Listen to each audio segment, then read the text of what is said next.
This summit, these 2 days are part of our Benefits 21 initiative. It's been going on for 3 years now. I'm looking at Karen because this was her brainchild. And the goal of that work is to really modernize and create more intersections between public and private benefits because that's how families live in the real world. Karen always likes to say, someone's life, the way they see their financial life is not in all the buckets that we create, but it's like one set of glasses that they're seeing it through. And in order to solve those problems right and well, we actually all have to work together in that same kind of collaborative cross-sector way to make a difference. As we all know from our own lives, if we're fortunate enough to get the right kind of benefits are a wealth escalator. They are critical supports that keep us together. Frankly, they insure us. Okay, good sign. Bells ringing are good signs. We cannot be stable, let alone resilient, let alone build wealth without actual benefits. And unfortunately, the system that we have today, the sort of hodgepodge of private and public benefits, just really isn't doing that sufficiently for most families in our country. We recently published a report I hope you guys have had a chance to see, and those of you in virtual land will get the link through the chat, called Weathering Financial Shocks, that has some pretty critical data for us all to deeply internalize as we get into this conversation. The first is that one study found that 60%, so more than half of households in America faced a financial shock in the past year that was at a median cost of $2,000. So $2,000, and yet a third of Americans can't come up with $400 without borrowing or selling an item. So a huge mismatch between the risk that we're all under and the resources, the liquid resources that we have to solve those problems. And as we know, the benefits that we have right now are insufficient, inaccessible, or frankly, and we'll get into this conversation in the panel, just far too complicated to be helping people when they're in an emergency situation, in a crisis, or even too complicated to figure out how they help us get to long-term financial security and wealth. But you guys are here and you guys are online, and we have leaders that are really committed to figuring it out, that understand that we can do better than having people live poor comfortably, that people can actually get to real wealth and real financial security, and that benefits are an essential starting place for us. So this morning, I'm so excited. We're going to have leaders from government, both on stage, and we're about to have 2 senators in conversation with us online, who are really at the highest levels of decision making from both the private sector, the advocacy sector, the government sector, as I mentioned, and they're prioritizing financial resilience in America. Decision makers prioritizing this is how we get to where we need to be. Our public program is followed, for folks in the room, with some private working sessions where we're going to really roll up our sleeves and say, how do we make workplace benefits better? That doesn't just mean this is a private sector problem to solve. That's why we have a cross-sector room. And we're going to look deeply at savings and insurance as tools. Day 2, tomorrow, so those of you online can join us in the morning tomorrow again, is actually being co-sponsored by the Office of Management and Budget, so OMB. We're going to have federal leaders, over like dozens of state officials, again, decision makers in states, and other partners to really think about what is the next generation of collaboration that we need to actually modernize the public benefits distribution system and the way that interacts with private benefits that people receive. So before I turn the program over to Ida, again, in our bunker, my co-executive director, I just have to thank our funders who are, writing big checks to us, which we need because that's how I'm here and you're here having coffee. But more importantly, are also lending us their internal expertise, their support, their influence. They are leaders themselves, decision makers themselves, employers themselves on how to make advancements on financial resilience. And those are Guardian, JP Morgan Chase and Company, Lafayette Square, the MetLife Foundation, Prudential Foundation, and the W.K. Kellogg Foundation. So thank you all so much. All right, I think we will now turn to Ida. She is going to engage in a conversation with 2 great senators, Senator Cory Booker and Senator Todd Young, about how they are using, again, their decision-making, their leadership, their roles in government to make substantive improvements on financial resilience in America. Thanks, Jo. Can you hear me?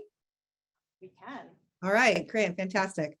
Thank you so much, Jo, and welcome, Senator Cory Booker, Senator Todd Young. Thank you so much for joining us to kick off the Financial Resilience Summit today. Great to have you.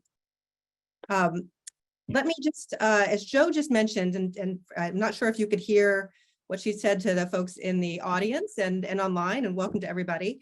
This is the kickoff. You two are the kickoff. I'm privileged to have this conversation of really a 2-day bonanza of an incredible set of leaders across sectors, looking at and really wrestling with the kinds of product and market and policy innovation that's going to help all workers in the US really have better tools for financial resilience and for long-term financial security. And given your recent work together on the issue of emergency savings, we couldn't have thought of a better combination of leaders to help kick us off.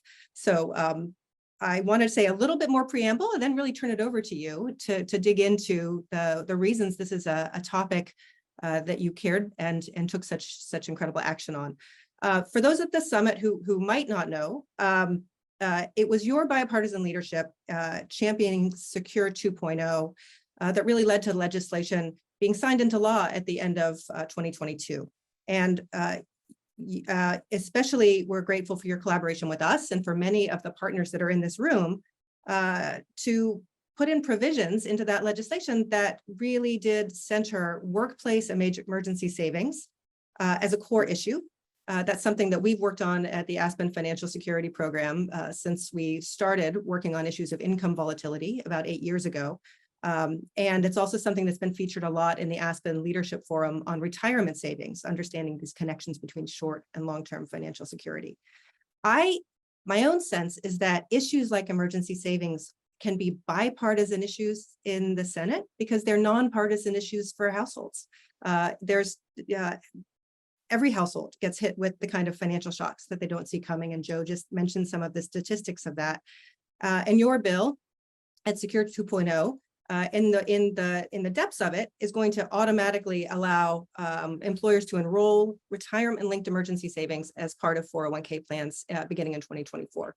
So I want to dig into this with you all as this is one of the most major pieces of legislation that folks who care about financial security issues are digging into. We really wanted to understand for you, why did you prioritize issues of emergency savings as one of the first places to work together? And I'll stop for a minute. I think that means why it was important about it for workers and why was it important to tie it into the workplace? And I'll leave it to you all to decide which one of you wants to go first with that. You know, being that New Jersey is such a superior basketball state, I'll defer to Indiana. I'll defer to the Indiana senator. Thanks, Corey. Good to be with you.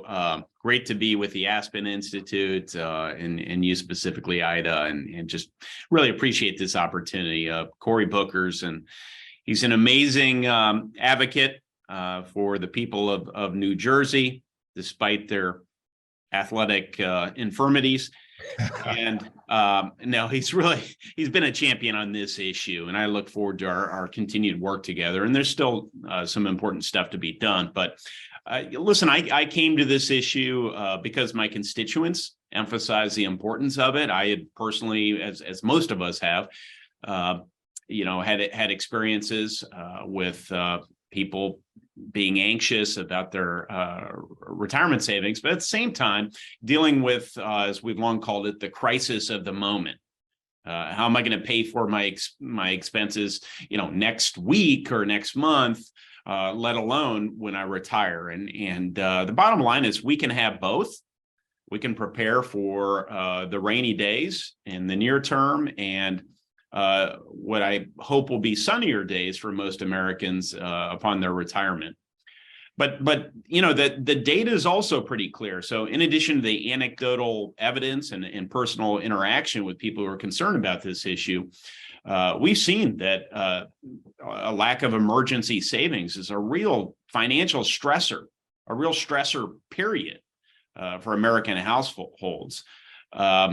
And we have a retirement crisis in this country. That word crisis is one that we affix to seemingly every shortcoming in our life these days. But I think in this case, it's appropriate. There's one study that estimated there's a $7 trillion shortfall in retirement savings among American households. This is manifesting itself in the countless conversations that occur around dinner tables and in HR departments, I'm sure. So Senator Booker and we want to do whatever we can to empower workers, regardless of what capacity they're working in, so that they'll have an easier way to save for emergencies and build those long-term savings that will be critical to secure retirements. And that's what this legislation aims to do, this now law, the Emergency Savings Act of 2022. It in short, it provides an optional plan design feature for defined contribution plans, and that'll allow participants to contribute up to $2,500 into an emergency savings account. And that will be tax advantaged, and employers can auto enroll their employees just like they do into a 401k plan. And when employees contribute to this emergency savings account, their employer will still match their contribution. So you put $500 into an emergency savings account that's created under this law. The employer can match that $500 and put it in a retirement savings. So you don't miss out on any retirement savings money through a 401k by preparing for that near-term, emergency. So it's a simple plan. It's an elegant plan, and but it all was motivated by a desire to help empower our workers and relieve some of the financial stress that so many of them face. Hey, Ida, I just want to add a few things. Number one, in a contest between me and Senator Young, I would beat him in a one-on-one basketball. I just want to put that out there. Noted. Wow. We have a sports and society program at Aspen. I don't know if you've seen. He and I are ready to sign up. Let's do it. Let's do it. I do want to say, we have this weird culture in America right now where it almost seems like it's motivated for our 24-hour news and different gadgets to try to highlight the differences between us as Americans. Truth is, the lines that divide us are nowhere near as strong as the ties that bind us. And Senator Young is one of those extraordinary examples of that. I serve with him on the Foreign Relations Committee. He is a exceptional American patriot. If you heard the private conversations about everything from classified issues to just humanitarian aid, and what an honor it is to work with him on these issues. He's become somebody that I've come to admire, and he and I both have an interesting perch. You wouldn't believe it by looking at the two middle-aged guys talking about playing basketball, which might dislocate hips. But the reality is, for the Senate, he and I are young. This is the one job that we have where we both can feel like we have the most vibrant vitality there is. But the unique thing about us is, as Gen Xers, we have a generation very different than our parents. Our parents had a lot more secure retirements built in. Both my parents were IBM executives, and I watched them go from fixed benefit to fixed contribution. And that shift has fallen heavily upon our generation, Gen Xers. And a lot of Gen Xers and millennials and Gen Zs are entering a world where not having any retirement plan is very evident. Now, in addition, for me, I made a decision 25 years ago. This kid that was raised in an affluent part of New Jersey to move into a low-income neighborhood. I think I might be the only senator that lives in a neighborhood around the poverty line that's a Black and brown community. And I remember one of my friends who had, just some, I think, ignorance about communities like mine, where people often mistake wealth with worth. And I was living in some high-rise public housing projects. And I told him to note the night before the full parking lot. And the next morning we got up and I walked down to the bus stop. The parking lot emptied out and the bus stop was crowded with people going to work. But as James Baldwin said about the working poor in this country, people really don't know how expensive it is to be poor because they're working paycheck to paycheck. And like a significant amount of Americans don't have the financial resiliency to withstand a $400 expense, a child that gets sick that necessitates you taking off from a wage job to take care of them, or I've seen it more times than I can remember, where a car breaking down spirals a family into economic distress. And I think that there's a lot of bipartisan energy in this country to make the American deal work, to make work pay, to make people who have grit and guts and get up every day and do the best that they can, to not just have them survive, but to really help more Americans thrive, especially as they get older. And this is just a partnership between two guys in the Senate who really are committed to this idea. And there are a lot of good thoughts. This legislation that we got over the finish line last Congress is a good start. But he and I are really committed to getting some momentum behind what he said, rightfully, is a massive crisis in American financial security and well-being. Thank you both. I mean, it really does help us pivot into a second question pretty naturally, senators. I feel like it's one of, you've written several chapters together in bipartisan efforts, and I think this is the first of, I think, a real string of areas where you have shared a shared agenda around finishing the job that you started with Secure 2.0. So again, the provisions that actually passed were about people having access to emergency savings within their retirement plan.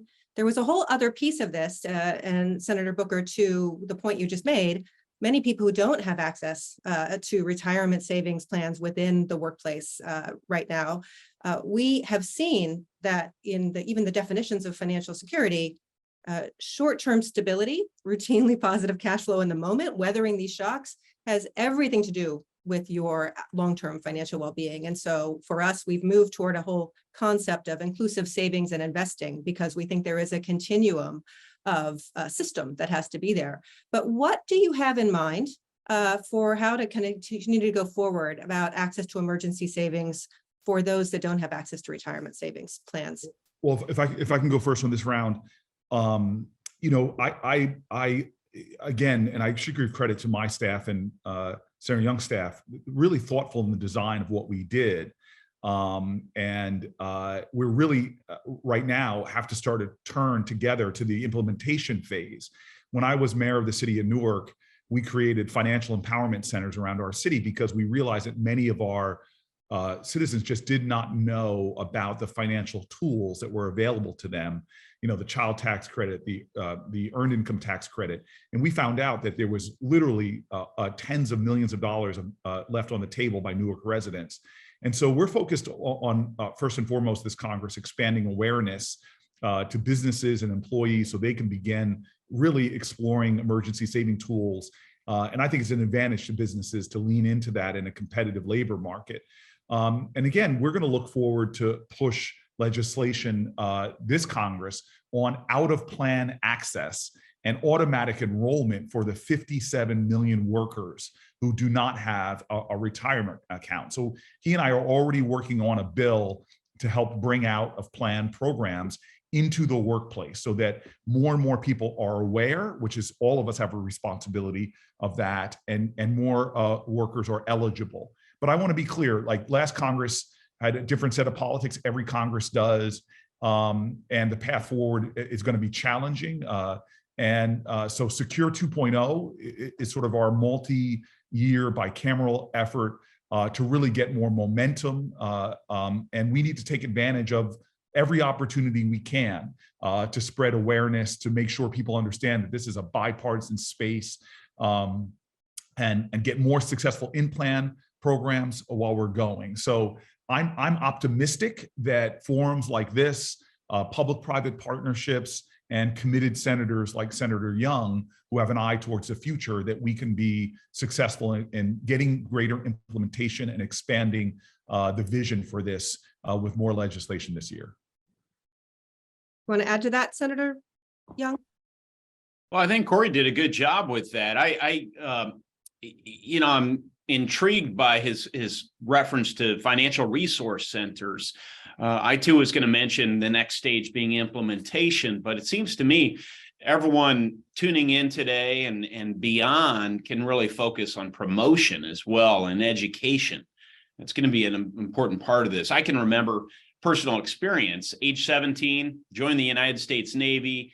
For a period of time, I was going through some classes. We had a kind of a math teacher, his Ensign Zerfy. Ensign Zerfy said, we're going to take the day off, and I'm going to spend an hour teaching everyone about the power of compound interest and the tools that are available under current law. This is Todd Young, age 17. And it opened up my eyes to the possibilities of saving early. And I resolved at that time to max out on my IRA starting age 17, until I retired, because it was clear to me I could become a millionaire slowly, a millionaire and a lot more. Life intervened, as it did with so many Americans in preparing for a retirement. And I had to cash out my IRAs early.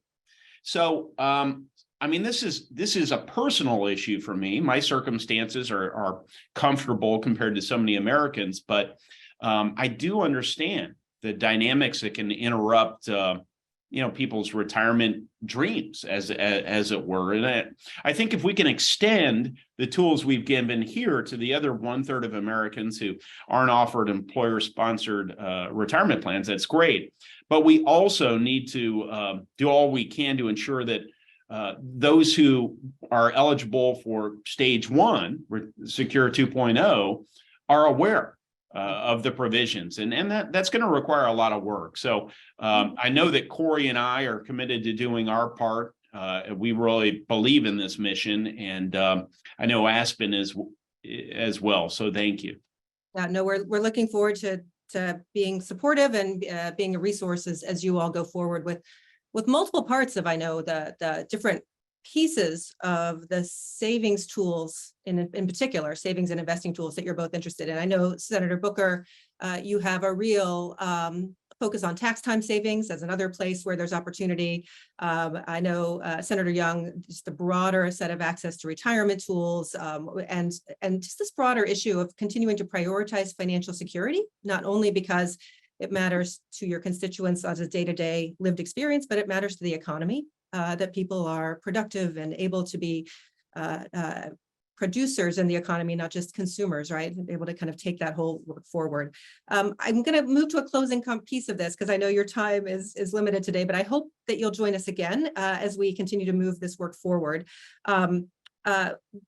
We've got several thousand people that registered for this morning online, and 100 or so in person that are going to spend the rest of the day together thinking about this toolbox that you just talked about, and how do you actually think about the systems and the behavioral design elements of making these tools work for people. If you think about a final message you'd like to give to the folks in the room, there's research institutions here, there's nonprofits, there's key private sector employers and financial institutions and benefit providers. What kind of asks do you have, or what kind of calls to action do you have for partners beyond the government to help move this agenda forward? I'll let the senator go first this time. Thanks, Corey. First I want to thank everyone for tuning in. I mean, you're hopelessly hooked if you're tuning into a Booker Young Zoom session on retirement savings. So you're already hooked, and let's make the most of this experience. And I've got some taskers here, if I might, because you opened the door for that, Ida.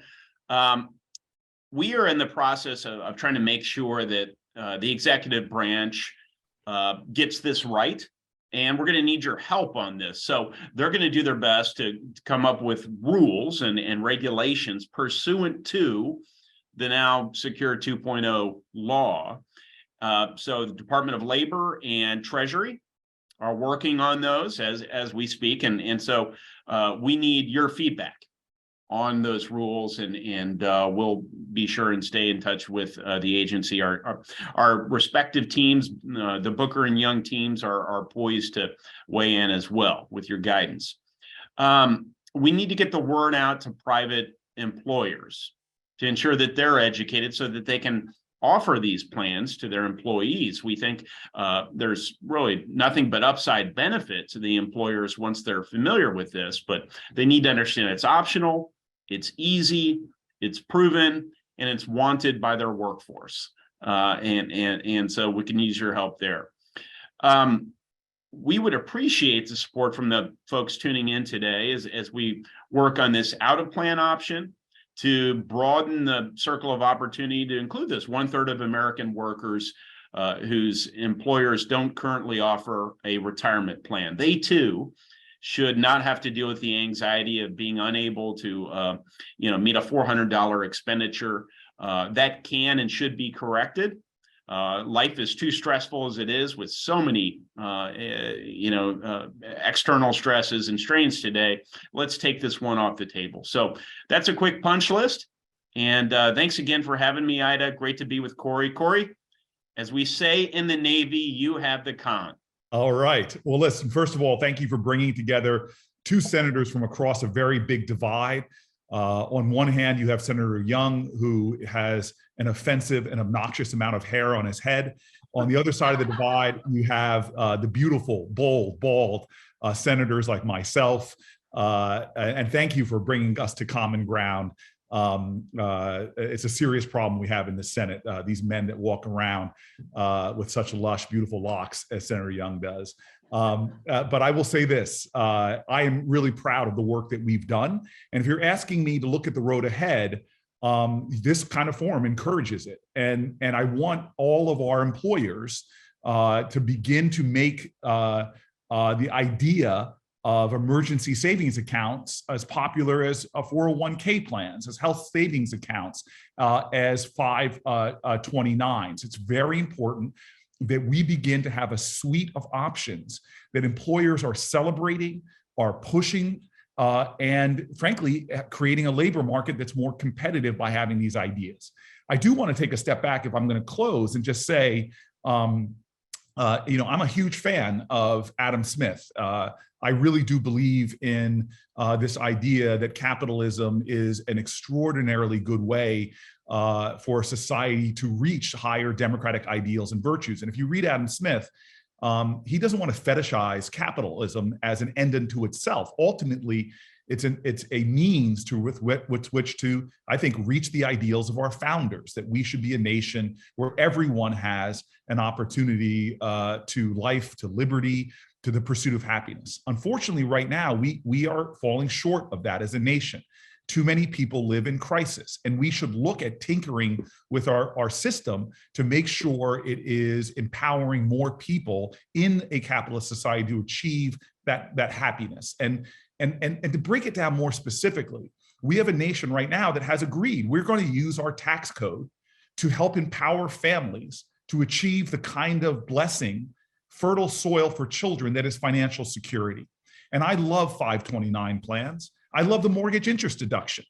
But let's be honest with ourselves that those are programs that are overwhelmingly used by higher income earners. We are shifting about $600 billion annually in our tax code to help people with wealth and security to get more wealth and security. The top quintile uses those programs abundantly, but the bottom two quintiles don't have access to it at all. And so what can we begin to do as a nation that believes that financial security is a fundamental part of well-being? In fact, whether you believe in the child tax credit or not, I was one of the people that pushed Biden to get a massive expansion of the child tax credit. They now have a year of study of what happened to the brain development of children that were lifted out of the poverty. Every dollar a taxpayer spends to lift a child out of poverty returns more than $5 back to that taxpayer, because children above poverty have less trips to the emergency room, have less involvements with police. But more importantly, they looked at the brain development, and the kids who are above poverty don't have that cortisone push pumping in their head from financially insecure families. They have different brain development than children more financially secure. And so my ambition is just that. How do we begin to give more families access to security? It's why, which is a conservative idea, having every child in America with a child savings account when they're born as a birthright to America. I love that idea. And it comes from bipartisan origins. It's something that we turned to something called baby bonds.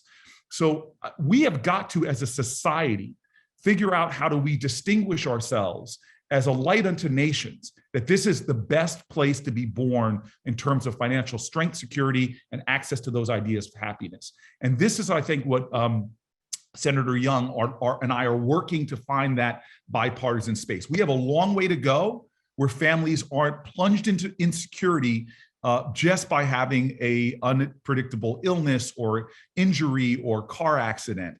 But God, if we could get there and have every person who works in America be able to achieve, we are such a nation of abundance, using our tax code like we do for the wealthy and the top quintile, but find creative ways to give access to everybody. That is the dream of America that would make a capitalist system the envy of the world. And I think that we can do it. I don't think we need to wait 25 years or 50 years. I think we can do it in a bipartisan fashion and bring together finally the bald and the hairy in the Congress.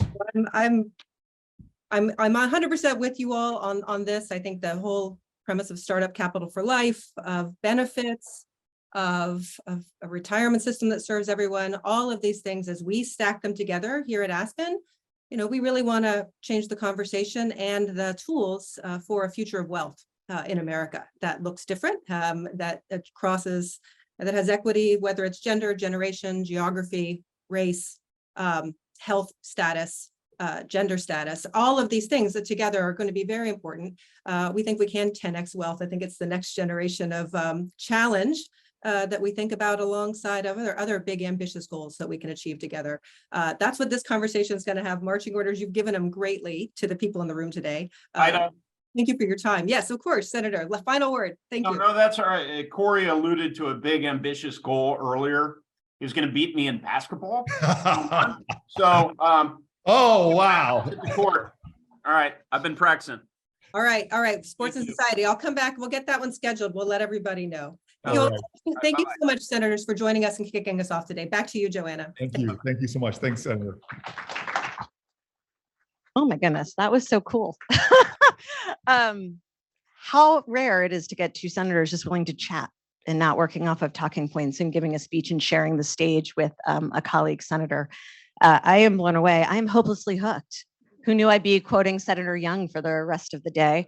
And they led us really beautifully, really elegantly into this panel's Senator Young's conversation about, or his task to us, about who else do we need out here doing the hard work, rolling up our sleeves, figuring out how to do implementation around these issues, and who are the different sectors. And so magically, I have them on stage for this conversation for those in the room and our friends watching. And I'll just do quick introductions and we'll just hop right into the conversation.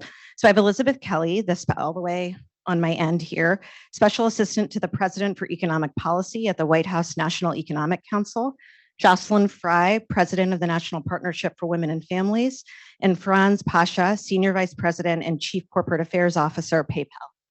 Whew, I will take a breath after all those titles. An impressive group of folks, in part because you've chosen this as a priority in your different spheres of work, and because you guys are decision makers and with other decision makers, and you're doing the hard leadership work to make this matter. So we're going to get into a conversation that's sort of the next step. If we imagine the day as an arc of like the highest level of the senators, kind of at the biggest national level, talking about this issue, we're going to add to the tent these points of view. And then after our friends online leave us, then we're going to get into the nitty gritty, right? But we still need some more framing and some more perspectives beyond just the legislative senatorial perspective. So let me start with you, Elizabeth. We've been thrilled that President Biden has made financial resilience a national priority. We need it, and not just because of the pandemic, but that's certainly made it urgent and possibly more possible, right, politically. Can you share with us a little bit about the why? You're in these meetings, you're like in the room where it happens, as they say, you're in the bunker with Ida. But why is this a priority? How does it fit in? And just like, what are you most proud has happened so far?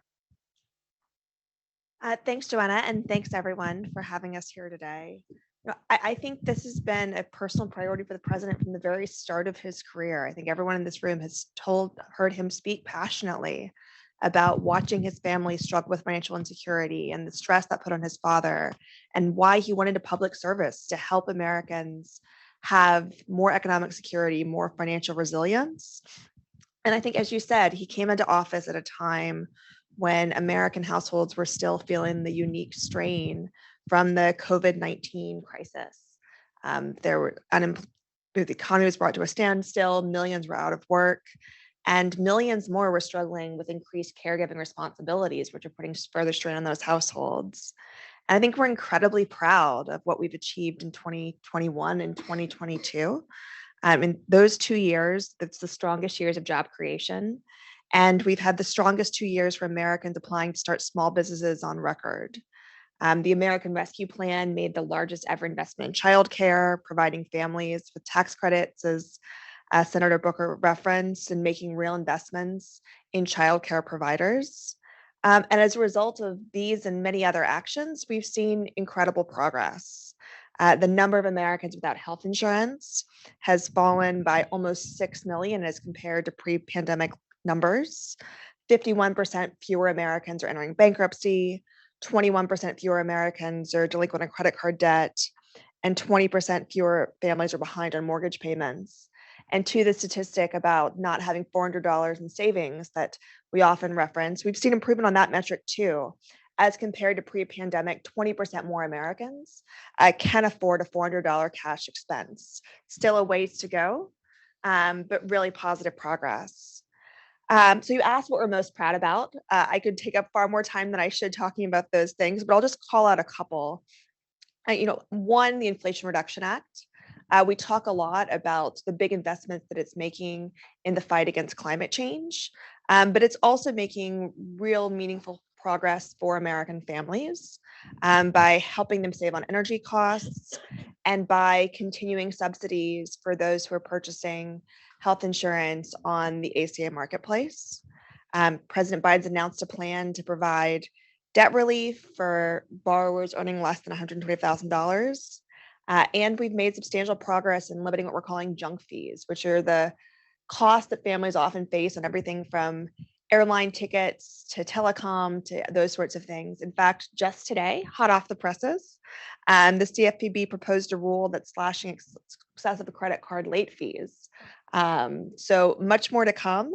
And we certainly know that inflation has posed challenges, but we've seen wages increase faster than inflation. The second half of 2022, gas prices have declined substantially. Core inflation's moderated. Labor market remains strong. And so we're excited both about what we've accomplished, as well as the work ahead in partnership with all of you.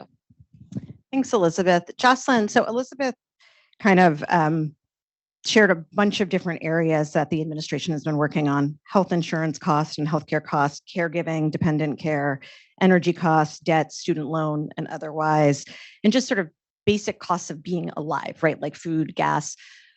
In your work, what has come out as like the big priorities right now for women and families? How do they overlap? Where are there nuances? I'm curious from your perch, what would you say are the top priorities kind of coming out of the pandemic and given our current economic environment? Well, first of all, I would piggyback on some of what Elizabeth has said, because I do think the president has prioritized a set of investments that are particularly important for women and families. But I often start by stepping back a bit and sort of understanding sort of the broader context, and in particular, lifting up the importance of women to the economic security of families generally. If you look just at the data around breadwinners, 2/3 of moms are breadwinners, much higher numbers when you start talking about Latinas and Black women in particular. 80% of Black moms are either the co-primary or sole breadwinner for their families. So you have to start from the premise that any contributions that women make are pretty essential to the economic stability of their families. The second thing is that you have to sort of take into account the wage gaps that most women experience. And they experience it for a number of reasons, including a lack of policies, particularly around caregiving. So the thing that this president has done that has been so important and consequential is that he has made care and the conversation about the care economy essential to his broader sort of proposal around budget and around sort of ensuring financial resilience across families. And that's an area where we definitely agree. We spend a lot of time, particularly on work family policies. And, my view and what I often say to people is that if you had any confusion about what sorts of policies that we needed to support families, particularly workers who have care responsibilities, you should not have any confusion after the pandemic, because the crisis around the really wholesale failure of our policies around caregiving and support for care, hit most families across the country. And, I think it's a place where we need more investment. The president has been a leader, but there is more work to do. We spend a lot of time on paid leave. And what I would say about it is that care is essential to how our economy functions, right? And the pandemic revealed that in terms of the massive layoffs that occurred. But I often say that it is also important to look at the folks who continue to work. Across the pandemic, folks we called essential workers were disproportionately women of color. Those folks did not have the benefits that they needed to support their families. And it is rooted in a long history of how we devalue care and truthfully how we devalue caregivers themselves. So for us, the approach that the Biden administration has taken has been really important, but there is more work that we need to do to actually secure these policies to really help families. Yeah. We have a fellow currently with Aspen FSP, Heather McCullough, who's doing quite a bit of work on women in the economy and did over 100 one-on-one interviews with women around like, how would the economy work for you, and then did a survey, and unsurprisingly, care and the relationship with care and flexible work came up a lot. Franz, I want to pull you into this conversation. You're here, you're PayPal. So you could be here actually around moving money and distribution platforms and all the infrastructure, but you're here as employer, which is really exciting. And you guys did some quite like bold, courageous work that you've been really public about around the real financial lives of your employees. And I suspect most people looked in and said, oh, it's PayPal, it's financial services, everyone's doing fine, but people weren't really doing fine. And you've been pretty honest about what it took to get there. I'm curious if you could share a little bit. I don't know if the audience or our viewing audience knows about this work, but also were the themes that came up the same that Elizabeth has been talking about and Jocelyn has been talking about? And just sort of like wrap in that employee set, those workers. Sure. Thanks for allowing me to be on the stage with this illustrious panel. So we've been on this journey in PayPal for close to 5 years now on thinking about employee financial wellness as part of a core commitment of the company. And we came to it, I think, and we've been open about this, but it was not an easy pathway to get there because we felt we were doing fine. And, our mission is to democratize financial services and to build the financial health of our customers and their communities. And we've worked to help our customers and the communities we work in go through different periods in the economy when they've had different needs and when they've gone through a lot of hardship. At a certain point, we started to realize that we needed to really look at our own employees and really understand how they were doing, because some of our initial, we have an employee emergency fund like many companies do. It's a pretty substantial fund that has been there for when someone experiences a real crisis in their life and they need additional help from the company. And we started to see that people were coming to the fund for things that wouldn't have been in our mindset as to what's a crisis. And I mean, Senator Booker, I think, said it well. It would be a car breaking down where you couldn't commute, or a home care worker who was sick, or a family member having a struggle. And so we felt we needed to start surveying our own employees and really understand how they were doing. We came into it thinking, we pay above market or at market everywhere in the world. We have all of the benefits that that I think first-rate benefits, and we're competitive across all dimensions. When we took this survey, we discovered that a good portion of our employees were struggling, and we're going paycheck to paycheck. And I would say probably about a third of our employees, and a lot of them were hourly workers, but full-time employees. Some were entry level, some were working in, across a number of different parts of the company. And I think we're typical of many companies in that we have offices in different regions with different cost structures. We have people performing different functions at different pay scales, but we paid, we thought we were paying at market or above. Right. So we looked at this and realized, okay, we've got to come up with a formula to really invest in our employees and to provide the kind of financial security and financial wellness that fits with what we felt was our responsibility as an employer. So we developed a bespoke, but I think shareable concept of estimated net income. And we looked at what did our employees have after they paid all the basics. So net disposable income, we called it ENDI, little e because we're a tech company. Always. So but what we looked at is, okay, at the end of a month, what's left for you to invest in your financial resilience and your financial security? And what we found was that for this portion of our employees, and again, about a third, it was 4 to 6%, which was not enough. Yeah. Not enough to save, not enough to really be resilient. And we aspired to move that to 20% if we could. And so we put in place a program.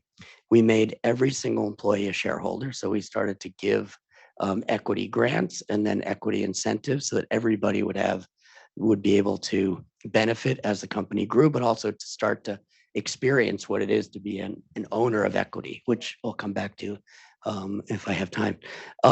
We changed the cost of healthcare. And what we found was the number one problem, particularly in the United States as compared to other countries, was that healthcare has a regressive cost structure, so that regardless of where you are on the pay scale, you're paying similar amounts for healthcare. And so lots of people were not able to afford it. So we changed the cost of healthcare by 60% for this. We reduced it by 60% for what I would call our employee wellness community, our employee financial wellness community. That had a huge impact. We then adjusted wages. So we made sure we were at a livable wage everywhere where we were, regardless of what the market was. And we also wrapped all of this in a financial education program that enabled people to both, get financial education online, but also have personal consultation so that they could have their own relationship with a financial advisor. And we learned a lot. So just quickly, and then I don't want to take up too much time, but we've been trying to be very open with our results and be very open source, if you will, so that other companies can learn from what we've gone through. So we've done a case study with MIT Sloan School that's available on how this played out and what we invested in it and what were the outcomes. We're working with Just Capital and the Financial Health Network. I see they're in the room and have been a fantastic partner on this. And working to build a coalition of companies who will share data as they sort of commit to these kinds of programs. Just quickly on the outcomes. And we initiated this in 2019. Little did we know how important it would be in the years that followed. But we announced in October 2019 to our employees. And we weren't sure how quickly we would see outcomes. What we've seen are the following. More people taking a complete healthcare plan with all the benefits, which has really created more resilience. More people signing up for 401k programs and investing more in their 401k programs. Fewer people dramatically going paycheck to paycheck. Our surveys show that we have much more resilience.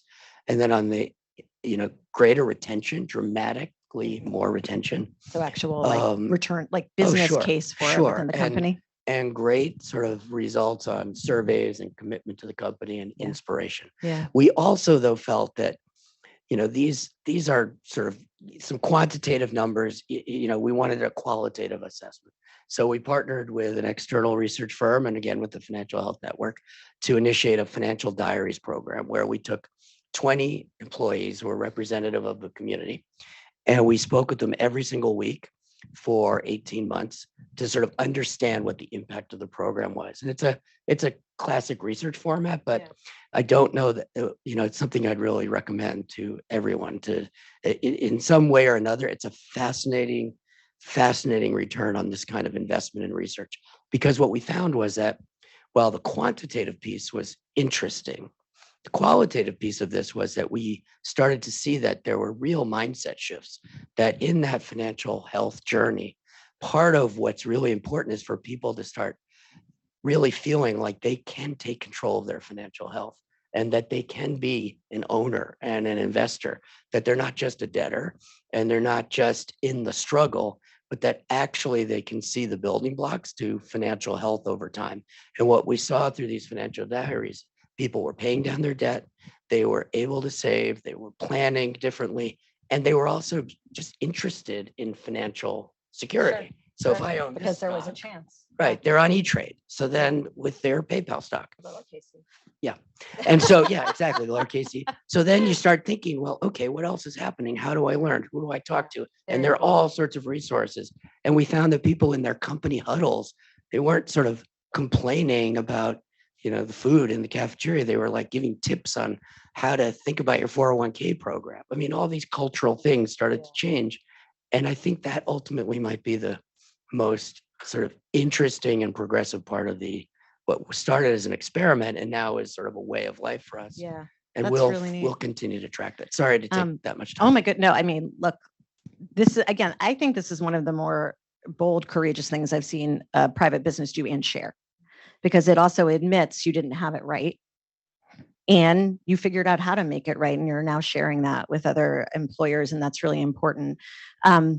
We have a similar kind of thing to net disposable income, which we call positive cash flow, but how that is in our future wealth model and wealth building model, because you're right, it's so necessary to have constant positive to even get to a place of an emergency savings, which then can allow you to save for an asset. I should say we're up to 15%. Oh, now, you didn't from- tell us. I was from going to 4 say, to where are we 6 towards 20? Should I to not ask? 11 to 15. I think we'll get to 18 soon. I believe you will. And we're reporting it all in our global impact report. So Great. it's available. So Elizabeth, I think this is an interesting transition back to you. Given the complexity, I mean, I think one of the really important insights from Franz's case study of like real life people, so I shouldn't call them a case study, of real improvement for their employees' financial well-being. It's not one thing. It's a mix. It's a tinkering. We need a little of this and some of that. There's no one answer and one benefit.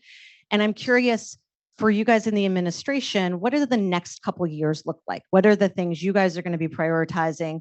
What are you going to be tinkering with? Give us a little future orientation into where you're going from the successes you already shared with us. Absolutely. So, to build on what Jocelyn had shared, I think that we continue to be optimistic about working with Congress, even in this new environment, and have been very vocal on the need to prioritize, the key issues affecting American families' bottom lines, making sure families have access to paid family and medical leave, which, as we've talked about, was more apparent than ever in the pandemic, how sorely that is needed, increasing access to affordable, high-quality childcare, again, proven so necessary. We knew it before, we know it even more with the pandemic. And just today, President called on Congress to pass new legislation, the Junk Fee Prevention Act, to crack down on fees that are sort of eating away at the bottom line of American families, be it fees to sit with your own kids on a plane, fees for hotels when they show up, you check up at the desk and they charge you a resort fee for a motel in Midtown Manhattan, or fees for early termination or changes in telecom, TV, other services that American families need. So we'll be continuing to push forward on all of those legislative fronts while making real progress through administrative action. As Senators Booker and Young talked about, we're excited to work across the administration to implement Secure 2.0 and make sure that American families are assisted in saving for retirement by expanding access to emergency savings plans, enabling employers to offer incentives like gift cards or other things that might actually get employees to participate rather than the more sort of amorphous concept of a match. Making matching contributions when people pay off their student loans. And there's more work to be done on medical debt. I'm helping relieve that debt as well as making sure that it doesn't unfairly drag down people's credit scores. Long list. I could go on for much longer, That's a good list. but I think there's a lot to be done, and we're excited to work with everyone in the room. Jocelyn, again, if we're in the future orientation, we have a big anniversary tomorrow, correct? It's the anniversary of the Family Medical Leave Act, FMLA. Sunday. Okay, Sunday. but you're doing a big event tomorrow. We are. Sorry, I knew there was a tomorrow that I am plugging for Jocelyn because we all care about it, and many of us who have had children have used it or who have had other ill family that we've had to use it for. So in kind of our like future minded, like I just asked Elizabeth, what's coming down the pike for you guys? This is a big milestone, and it's done some things, but there's work to do that I suspect is on your priority list. And I'm curious if you can share a little bit about how that fits into the priorities you already shared with us for women workers in the country. Yeah, absolutely. Sunday is the 30th anniversary of the Family and Medical Leave Act, and tomorrow we are celebrating it. The White House is hosting an event, and I think you'll see a series of events over the next few weeks. Our data suggests that over around 460 million people have made use of the FMLA over a 30-year time period. I think that speaks to not only why that law was important, but the fact that it was meeting an unmet need that was not just critical for families, it was critical for workers. And I think the FMLA was really groundbreaking for a number of reasons, but in particular because it acknowledge that care and sort of your care responsibilities are not simply personal things, but they actually are really key to how workplaces function, and they're key to our economy. And our failure to address those are not simply individual problems that people need to work out. They are actually systemic issues, workplace issues that we need, basic labor standards for. So the FMLA sort of set a baseline that was really critical. The issue with the FMLA is that it's unpaid. And so there are eligibility requirements so that All businesses do not have to. all businesses are not covered. It's really employers with 50 or more employees. For a lot of eligibility reasons, about 40% of the workforce isn't covered. And then there are a whole swath of folks, I think we estimate about 10, 15 million people a year who can't take it because they can't afford to take unpaid leave. So the future is really about paid family and medical leave. It is critical for a whole set of reasons. I would also say, though, to the point around people's earnings, what we know about the wage gap, which is significant for women, particularly women of color, is that one reason that they have that wage gap is because they're much more likely to have caregiving responsibilities, so they work fewer hours. So your work family policies like paid family leave, paid sick days actually help to close the wage gap along with sort of other things. So when we think about the future in terms of financial resilience and stability, paid leave has to be at the heart of that conversation. It is, was part of the Build Back Better proposal. We will continue to have that conversation. There's lots of different efforts. There's a bipartisan House paid leave caucus that just got stood up by, in particular, Representative Houlihan and Representative Bice, and we're excited about that. But I think that, along with really focusing on closing longstanding pay disparities that are related to discrimination that specifically confront women because of perceptions about the work that women disproportionately do.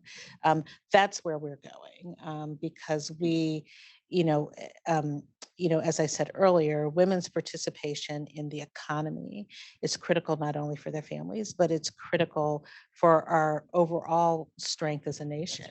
Our know, economy doesn't work without women's It- contributions. In it. absolutely. And we know that internationally, we know that in terms of research around GDP and That's right. growth. So that's where we're looking for the future. Just real quickly, without getting into the models, in case folks are interested, I'm wondering if there's any innovation in states around paid leave or around childcare and or dependent care. I was just reading about New Mexico's bill that passed last year that for folks that want to double click, because we could talk to Jocelyn literally for half a day around how to do this with advice to the administration and to our friends, Senator Booker and Senator Young.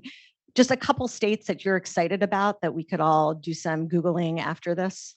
Yeah, I mean, there are 11 states plus the District of Columbia that have paid family and medical leave programs. I think there are lots of innovations that are worth looking at.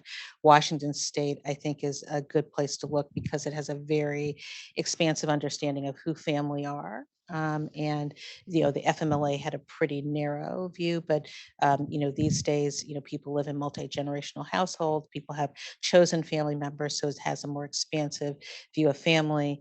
There states, there's some modifications that California has made recently, and there are a handful of states that now have what we would call progressive wage replacement, so that lower wage workers get more income when they take leave. There's certainly, what we know from what we often say about the elections is that when our issues are on the ballot, they win. So whether it's the dependent care, there's childcare innovation, there's some states that have interesting models around private insurance. New York has private insurance option. Private insurance for paid leave. Yeah, Okay. that's an option available. There are different models. There's some models like Rhode Island where people, employees pay in entirely. There are other states where they split those costs. So there are lots of the most recent states are Delaware and Maryland, but there are lots of innovation out there. And I think the important thing for people to take away from all of those states that are, out west, they're north, they're on the East Coast, is that there's a lot of different options for people to make it work. Family medical leave is not an impossibility. Right. There's a way to do it, and there ought to be a way to do it at the federal level. Right. And I was going to say that the differences in states shouldn't harm people living and working in those states who need those benefits. So we need something more universal. Absolutely. And the last thing I would say about it is that I think when we look at the entire workforce, about a little under a quarter of the workforce now is covered by a state family or medical leave law. I'm pretty sure that for most employers, they don't want to have to deal with 50 different paid family and medical leave laws. Yeah. I'm I've going to heard ask this. Franz if he wants to deal with that. So the imperative is to have a federal law that applies, that enables folks to do this, handle care needs when they need to. That's right. With ease and dignity for the user of it. Absolutely.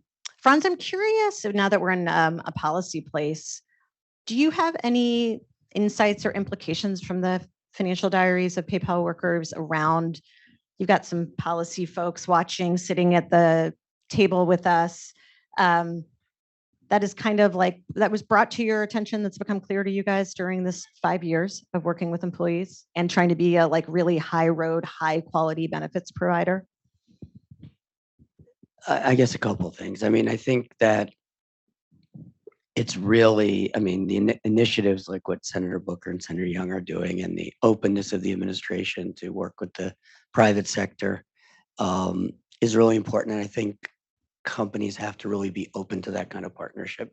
I think some companies and at times, including our, we've always tried to focus on partnership, but sometimes you just go it alone because you have to move quickly. So I think that it's important to get that balance between what you can take responsibility for and do on your own, and when it's just critical to be partnering with nonprofits and with the administration and with the Congress, so that we can, even when it takes time, we can really advance the ball. Yeah. So I think a couple of those thoughts about just quick takeaways. I do think that we're in a new moment for thinking about financial education. One of the big, there's been there's a long movement around financial literacy, but I think that what we're seeing is there are so many different ways to really bring people into the dialogue about taking more responsibility for their financial health and more tools. And what we've seen is it takes sometimes a bespoke combination of really individualized, the access to individualized counsel, group discussion, materials. People learn in different ways. So I think, I think lots of people have sort of look at that and say, well, the banks were doing that 20 years ago. We're going to do something different. But we're in a new generation. And I think for this, financial literacy and financial education has to be rethought and really integrated in. I also think we have to be really open about sharing data and information about what we're learning. And I think it's not easy to do, because I think when you do, you're making a commitment to address Right, the problem that you've to address the identified. problem.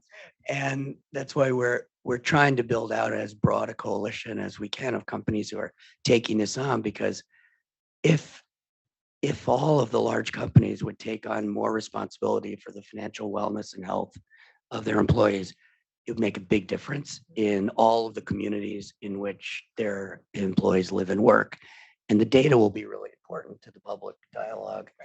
And I really commend Aspen for bringing this group together and the work that you've been doing for 10 years now, because it's this combination and formula that's going to be able to leverage on what we learn and really, I think, move the ball forward. Thank you. I'm gonna, God, I wish I had like another 2 hours. I'm gonna wrap us up with one last question, and you can all think about who wants to answer it first. And it's a little bit of picking up, because I have several last questions, but I'm gonna do one. What Franz, you just said. And so we're, for those of you that don't know us well, online or in the room, we're a leadership organization. We don't produce widgets. We support people who are willing to have the courage that the folks on stage have to use their influence and their reach and their resources to do something bigger than themselves, to leave a legacy in this country that's better than how we found it. And I'm just wondering, and so this is all action taking. The next part of the day is rolling up our sleeves and really dealing with the issues we brought up on the panel. And in addition, things around savings and around insurance, because we can't all self-insure every problem that happens. So I'm just wondering from you all, like what would be the things you think that need to happen to kind of move this forward? Like what would create the right political environment, the right resource environment, the right leadership? Like how do we get more people to take courage, more people to invest, more people to pass policy? And you talked a little bit about this, like the kinds of people in the room, but is it narrative change? Is it investment? Are there stakeholders missing at the table? But you all have pulled off some pretty big things already. And what would get us to like 2.0 version of the stuff you've already pulled off, if that makes sense? I don't know, Jocelyn, can I turn it to you first, maybe? Because you guys are really with this 30th anniversary thinking about like, how do we make the next big push? Sure. I mean, I'll start. I mean, I think what I would say is that it's important, and maybe this is picking up on something that Franz said, to not be afraid of failure. I think that so much of our inability to make progress is because we continue to be obsessed with our belief of our own perfection and exceptionalism. And the reality is that there's so many things that we could do better if we just acknowledge, the weaknesses that we have. The pandemic disclosed weaknesses. And it's really shame on us if we don't actually try to fix them. We have a lot of weaknesses that are rooted in our perceptions about people who do certain types of work. We have perceptions around care. We think women should just do it and suck it up. And we are used to our economy functioning that way without having to pay for it or to pay very low wages, and to sort of discount and devalue the folks who are disproportionately women of color who do that work. That is embedded in our history.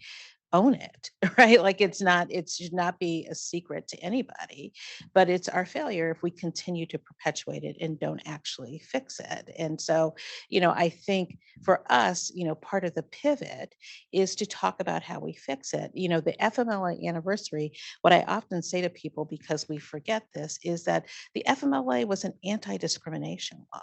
It is, yes, it is about care, but it was rooted in a history, in a reality that women were discriminated against because they had caregiving responsibilities. There are a whole bunch of cases that were, around this issue of employers not wanting to hire women because they were going to take off time for kids and so forth. And so the FMLA was a gender neutral approach to allow for access to leave that should be available to everybody because men were also being discriminated against. There were no paternity leave laws, there was just maternity leave, right? Like it was a way to acknowledge a reality that was occurring in the workforce. So this is now the next step of that, right? Like, paid leave and, creating sort of the next sort of 2.0 around care is about acknowledging sort of persistent frailties in our workplaces that continue to create wage disparities. And those are around gender and race and other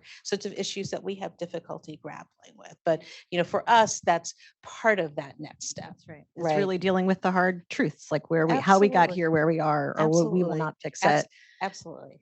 Elizabeth, are you good to answer this question?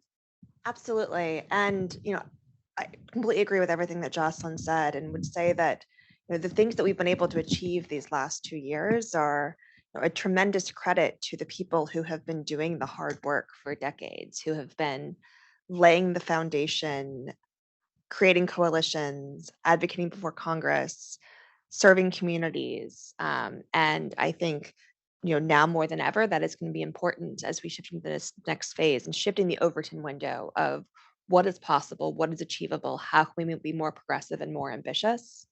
And so excited to continue that work. I would also say that in addition to working together to achieve the big wins, I'm excited about what we can do working together, public, private sector, stakeholder, communities. Many of the employers in this room are part of a new group called the Economic Opportunity Coalition that's been working with the administration to better align investments in CDFIs, entrepreneurs in communities of color, underserved communities to help address the racial wealth gap and make sure that we're making meaningful progress for all Americans. And it's both about how can we maximize what we're doing separately in order to have greater impact together, and how can we as government listen to stakeholders, listen to folks on the ground, and shift our policies, our application processes or requirements to actually make the most tangible progress moving forward. And so invite all of you to be partners in that work as we move ahead. And Elizabeth's email is, no, I'm just joking. As it was last administration, so I'm Right. pretty sure most people have it. No, but I'm joking, but that is like quite a genuine, I feel like this administration, you especially, that is like a very genuine, welcoming opening to come learn from other people. Franz, a minute. Okay. Just kidding. See No, I what you can need do to. this in a minute. You saw Emmy do the wrap up hands Yeah, I outside saw the the window. hands. I saw the hands over there. Emmy's back. Directed at me. It looked like yeah. So I'll maybe make 2 points. One is I do think it's critical that we define these issues at the center and not let them be political. I think what we saw from Senator Booker and Senator Young there's a way to focus on these issues that sort of transcend politics and really go to what serves every single person in our democracy and our economy. I think that's important for us to think that through. Second, and we haven't talked about this much here, but I think it's really important to keep small businesses at the center of the discussion, because small businesses actually, I think, are the greatest lever to address gender equity issues in our economy and racial equity issues in our economy. They employ so many people, they create so much opportunity. Sometimes I think, it's complicated because of all the diversity in their needs, but there are some fundamental ways to affect millions and millions and millions of people and communities by focusing on small businesses and helping small businesses be more resilient, have greater access to capital, have easier and better ways to provide benefits and to take care of their employees. So I would just maybe put that in the frame and say, let's keep that at the center. I appreciate that. I think that's really important. And we do have some folks in the room who are windows into small businesses that do quite a bit of work with them. So that's a good reminder of who's here. All right. Well, I have to sadly close out this panel. I want to thank you all so much for being here with us this morning, but even more importantly, here with us, like, old timey arm in arm, 1960s style, really to make change in this country. Like, families are struggling, children are struggling. The statistics that Senator Booker talked about around just like a children's brain formation, this is our obligation and duty and responsibility.